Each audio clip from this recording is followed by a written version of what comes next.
Yani, there is this day where I found someone, they had ordered their products from China. Unfortunately, walitumia nguo za doli. Oh my goodness, this is a very sad situation, and that's why I usually see like the entire process of importing, it's full of risks. It's full of risks, and we have to learn how to maneuver through them. We have to learn how to maneuver them. So hi guys, and welcome back to my YouTube channel. My name is Miss Karinge, and if at all it is your very first time seeing this face, please make sure that you like the video and also subscribe. And if you got any challenges in terms of sourcing a product from China, always take the number on my about or on my description, and then I'm gonna solve your issue. We're gonna solve this issue together. Guys, we are going to continue with our part 2 on how you are supposed to ship your products from Alibaba. And that said, how do you go about searching for a product on Alibaba? Usually you find that whenever you want to search an item from Alibaba, you can use two methods. The first method, you can either decide to use the search button, whereby you are going to write down the name or type down the name of whatever product you are looking for. Is it a mug? Is it a customized mug? Is it a t-shirt printing machine? Just type it down. The second method, it's whereby you should be having a picture. Probably it was a screenshot that you got on social media, on Amazon, or on Instagram. Take that picture. There's a way that you are going to search it over there, and then you are going to see so many suppliers coming down there, yeah? And then as you sort down the suppliers, you can either decide, do you want to get suppliers in terms of do you want to get products, not products? What are they? You can sort it in terms of the suppliers or in terms of products. It's up to you to do this. Personally, most of the time I like sorting it out in terms of suppliers. The reason being because I want to see the kind of the kind of different suppliers that we have and the kind of prices that they are selling. But this one is much more relevant when you are you are sure about what exactly you want. If you are sure about this, then I guess it's an amazing idea, because it's going to help you a lot as you want to settle down to a specific supplier. Okay, then there's something else that you guys have to note. Every time you go down on Alibaba, you realize that there is always this price indicated.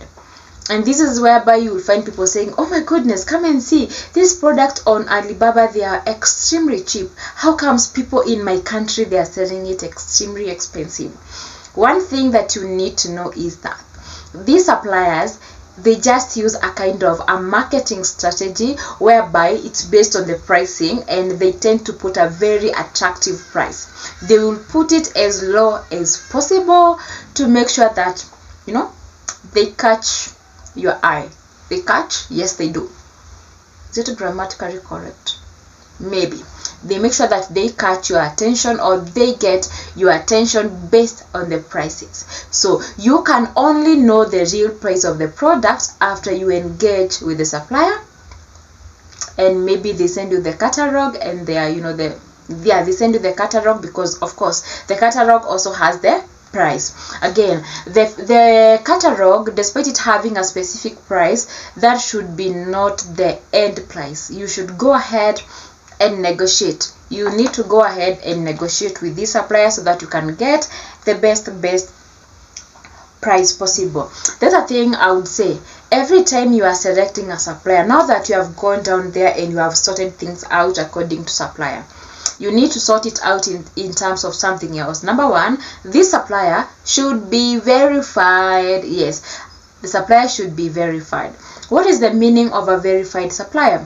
In my own understanding, without using the definition from the Google, a verified supplier, it means that maybe a third party, or maybe Alibaba, they have sent someone to go and confirm the existence of this company. Is it a manufacturer? Is it a trading, or whatever? They have sent somebody or a third party to confirm the existence of such a business. Point number 2, make sure that that supplier is having something known as trade assurance. A trade assurance, it means that just in case your supplier decides to misbehave, the supplier might decide to misbehave in terms of maybe too much delay, sending your product, or number two, they can decide to misbehave by not sending the right commodities, maybe poor quality or something else. So just in case these things happen, Alibaba can actually refund your money, so you are under the protection of this umbrella. Something else that I can add, despite you being under the umbrella of Alibaba, and you have this protection, something else you need to take care of. You need to be familiar of the specs, the specifications. For example, if you are dealing with clothes, you need to be aware. What is cotton like? What is silk like? If a supplier tells you this cloth, or according to the description, the cloth is 40% cotton and I don't know that whatever silk or whatever it is, you need to understand much about it. Do you know why? Because if you read those descriptions and you agreed with your supplier that that is okay, then later you come to claim that this is not the kind of products that you ordered, the case might become hard for you, because those are the exact specifications that you did ask for. So those specifications, they are very, very important. They are very, very important, and you need to pay keen attention on the same. Then something else is where we talk about a gold supplier. You need to check a gold supplier. However, a gold supplier, you can check about them, but most of suppliers, a gold supplier becomes a gold supplier because they have paid a certain amount to Alibaba. I don't know whether to call it a membership fee or something, if they have paid certain amount of money. Well, number one, I would say it shows some commitment. It shows some commitment and seriousness of this business. However, what if every supplier on Alibaba is a gold supplier?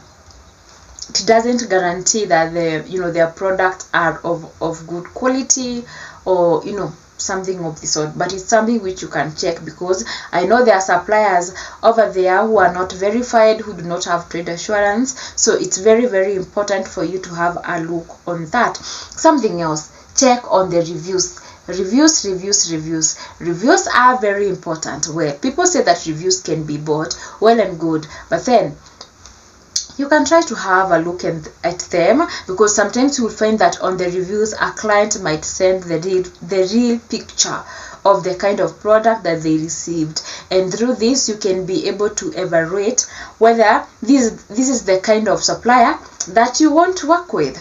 And something else, a supplier that you'll be working with, make sure that they have 3 years working. You'll find others have 1, 2, blah, but at least, for me, I say at least 3 years, and if possible at least from 5 years upward. They have been working for this period of time. The more years they have, the better for you. It shows that this kind of a supplier, they have much more experience when dealing with international traders, let me call them, or international buyers. All right. So I think, now that you have said that Alibaba is full of risk, but when you check on these options, gold supplier, a verified trade assurance, then you tend to be on a safer side. So guys, I also think on this part, our part 2, this is the end of our part 2. And as usual, in our Chinese corner, I want to teach you how to say beautiful, pretty, cute. We say piaoliang. Piaoliang means beautiful. Guys, until next time, bye bye and 再见.